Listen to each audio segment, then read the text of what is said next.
So now we will head over to Sarah and Art Talk number 57 on historical and American collections. So over to you, Sarah.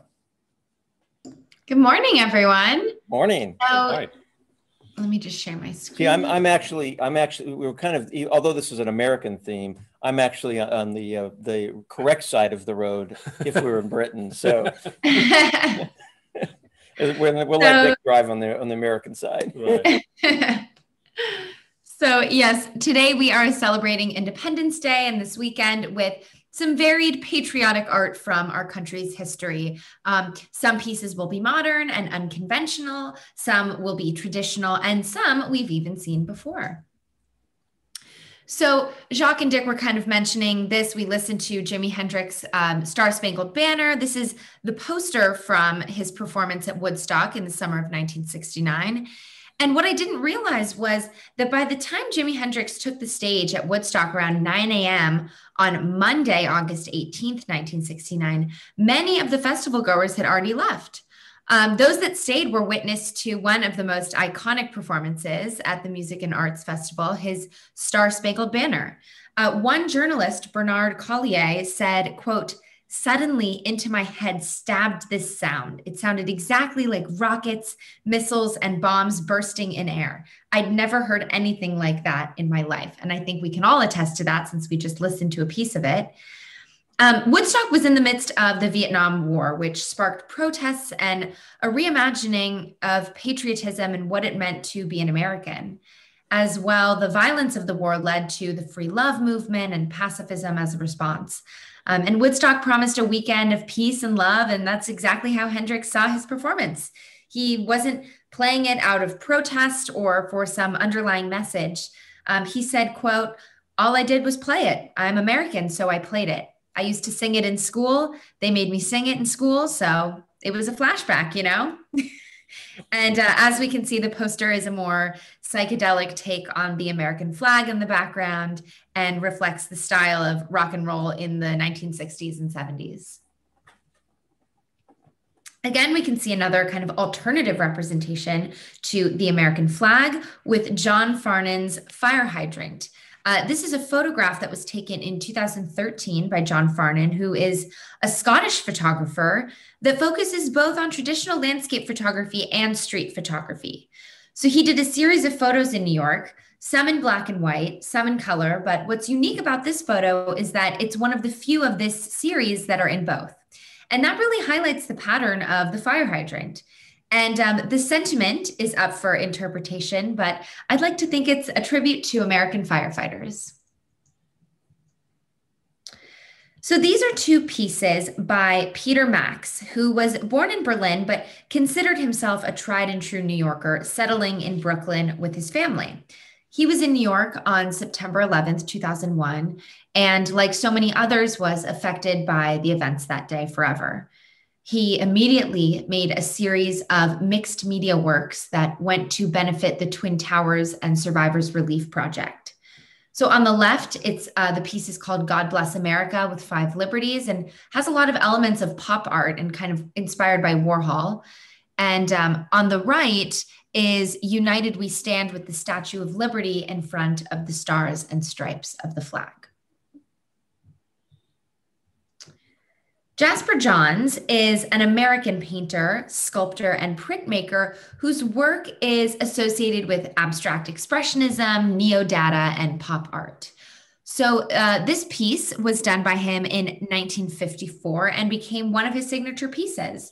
He ended up doing a lot of pieces with the American flag motif. And he realized that the flag was seen and not looked at. It wasn't being examined.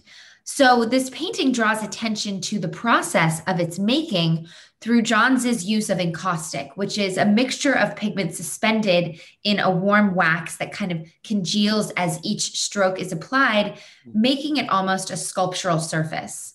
As well, the work's structural arrangement adds to its complexity. So the trio of flags, each successively diminished in scale by about 25%, kind of projects outward. And you can see the scale of it on display at the Whitney Museum in New York.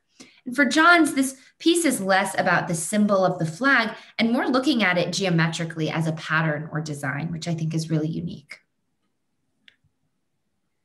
So here's a selection of some needlepoint work that's related to American independence. And we can see these are some more traditional representations of Independence Day and the flag, as opposed to some of the others we've seen. Needlepoint is a type of canvas work in which yarn is stitched through a stiff open weave canvas.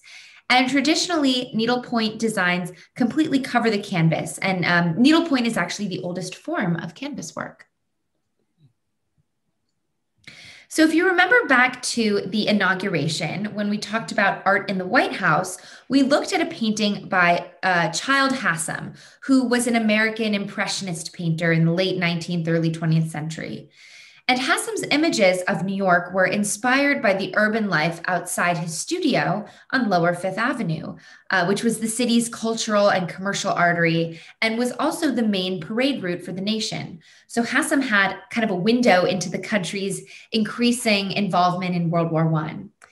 And here, the rain acts as a catalyst to kind of dissolve the canvas into this harmony of red, white, and blue and create kind of a wash of color, as is common for Impressionist painters, as we've talked about. Henry Mosler was a German-born painter that depicted early American life, including different colonial themes. So as the title states, this is the birth of the American flag that was first sewed together by Betsy Ross. It consisted of 13 alternating red and white stripes and 13 stars situated in a circle in the corner. And although it hasn't been proven that Betsy Ross is fully responsible for designing and upholstering the first flag, it is widely accepted folklore in American history. This is Walter Baumhofer's depiction of the attack on Fort McHenry by British troops during the War of 1812. So this was a turning point in the war, and it ended in an American victory. So presumably, that's actually Francis Scott Key in the center of the painting, since he was actually detained on a British ship while the bombardment took place. And he watched the whole affair from the British ship. And the next morning, when he saw the American flag still waving, it inspired him to write a poem about the experience. And finally, here is a collection of stamps that show the American flag. It's been a common motif throughout our country's history. And we can even see this design went all the way back to when stamps were only 4 cents. So that concludes our talk of patriotic art, and I wish everyone a safe and happy 4th of July. Oh, it was incredible, Sarah, as always. And I got to tell you, my favorite piece of all the ones that you've selected here is the poster of Hendrix. That I find is incredible. And little known fact about Jimmy is that he actually served in Vietnam before all of that, before Woodstock and that era of his career. So yeah, it's incredible. Sarah, what was your favorite? I kind of like the needlepoint. There's something very like nostalgic and sweet about it. I don't know. But I agree. I do like the poster as well. And I like the Jasper Johns piece, looking at it more geometrically rather than symbolically. Yep, absolutely. And also the fire hydrant was incredible. Yeah. And of course, I like the stamps. Yeah. Brilliant. I mean, I'd be shocked if you said otherwise. Right. Yeah, I know if that's the first one, that 4-cent stamp, but actually they didn't put the flag on stamps until 1957. Wow. So, and the reason was that they, with the flag code, right, desecration of the flag. Right. And so that they felt that if they put the stamp with the flag on the envelope, and then of course it would get cancelled. Right. And that would be desecrating the flag. And then everybody went, get over it. And so they put it on the stamps from 1957, and as Sarah said, it's been a favorite ever since. Yeah, absolutely. Yeah. In fact, I've got a roll of American flag stamps at home. Absolutely, yeah. All right, well, thank you, Sarah. It was fantastic as always. Thanks, everyone.